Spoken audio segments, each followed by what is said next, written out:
and either with your pop-up irrigation system or oscillating lawn waterer, give the area a good soaking. There's no need to cut out for pop-up sprinklers, as they will automatically pop up through the paper like this. Repeat the watering process 2 or 3 times a day or as needed depending on the weather conditions.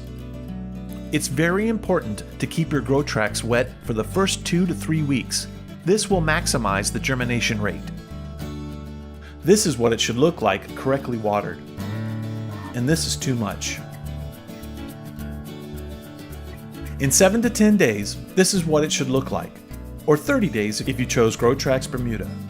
In about 3 weeks, or when the blades are 3 inches high, it's time to mow. You should try and avoid mowing when it's wet, as this can pull and tear the new roots.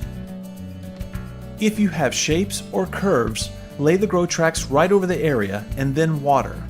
As you can see, it forms the shape of this curve. Then it's really easy to see where you need to cut. If you have areas that have uneven ends, it's easy to lay over the existing ends like this. It's okay that it overlaps the other sheets. This is a gentle watering.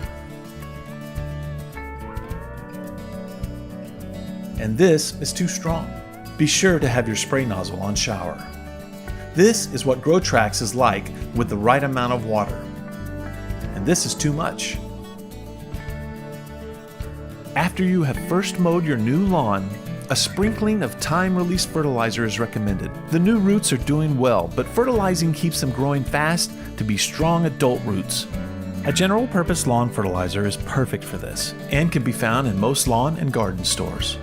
To store any unused GrowTrax, place it in your shed or garage away from water or high heat, and it'll be good for next time you need some to fix or grow an area. Thank you for purchasing GrowTrax, the miracle grass on a roll. If you have questions, please go to the FAQ page at growtrax.com or call our customer support line at 1-833-GTX-LAWN.